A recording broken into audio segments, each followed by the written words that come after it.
Қайырлы күн достар, сіздермен бірге Амангүл Жұмабекқызы. Бүгін сіздермен дәл осындай өте дәмді болып шығатын тауық етінен жасалған киш дайындайтын боламыз. Ең алдымен қамырымызға айран, ұн, сары май, қан, тұз, ас содасы және бір жұмыртқа қажет болады. Айранды кез келген пайызда қолдана бересіз. Мен үйдегі пыршыған айранды қолдандым. Енді ұнымызды үлкен жеу табамызға салып алып, үстіне сары майымызды үкіштен өткізіп шығамыз. Ұнымыз бен сары майымыз жақсылап бірігу керек. Қалғанын қолымыздың көмегімен біріктіріп аламыз. Кейін айранымызға ас содамызды, тұзымызды, қантымызды және бір жұмыртқамызды жарып салып, жақсылап араластырамыз.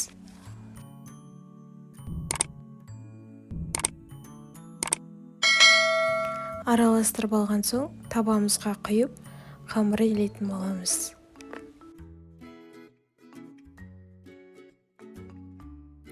Дайын қамырымызды мешокқа салып, тоңазытқышқа салмасын дайындағанша салып қоямыз.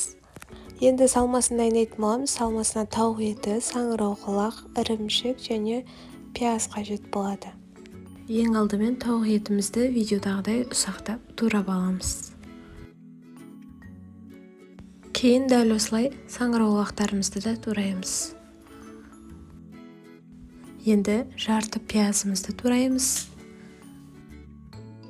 Табамызға май құйып, қыздырып аламыз. Майымыз қызған соң, үстіне тауық етімізді салып, қуырып аламыз.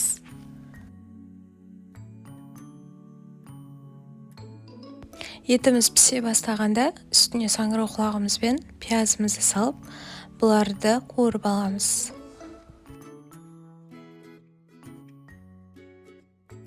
Біздің салмамыз дайын болды. Енді үстіне тұзымызды саламыз.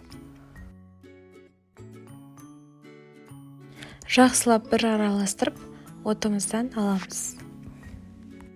Енді салмамыздың үстіне құятын заливкасын дайындаймыз. Оған қаймақ, сливки және жұмыртқа қажет болады.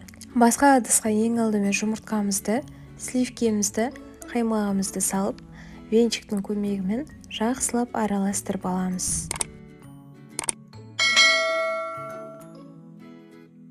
Енді формамызды дайындап аламыз. Осындай арнайы кондитерлік формаға пергаментімізді кигізіп, формамызды дайындаймыз.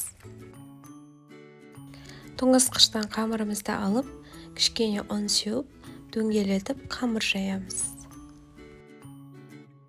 Қамырымызды жайып алдық. Енді оқтаудың көмегімен ақырындап алып, формамызға жайғастырамыз. Егер сізде пергамент болмаса, асты жабысып қалмау үшін формаңызды сары маймен майлап алсаңыз болады. Артық бөліктерін дәл осы видеода көрсетілгендей ішіне қарай қайырып, әдемілеп дөңгелетеміз. Енді қамырымыздың үстіне дайын салмамызды барлық жеріне жеткенше салып шығамыз. Кейін үстіне заливкамызды құямыз. Пирогымыз дайын болды. Енді қызып тұрған пеште 150-180 градуста 30-40 минуттай пісіріп аламыз. Енді ірімшігімізді үкіштен өткізіп дайындап аламыз. Пирогымыз пісе бастағанда пешімізден алып, үстінен үкіште өткізілген ірімшігімізді салып, 4-5 минутқа тағы да пешке салып аламыз.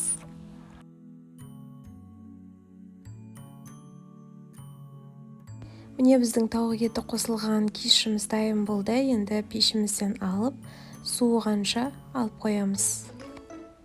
Пирогымыз суыды. Енді ақырында формамыздан босатып, әдемі ыдысымызға саламыз.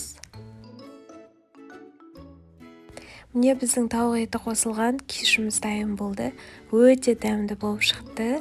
Міндетті түрде жасап көріңіздер.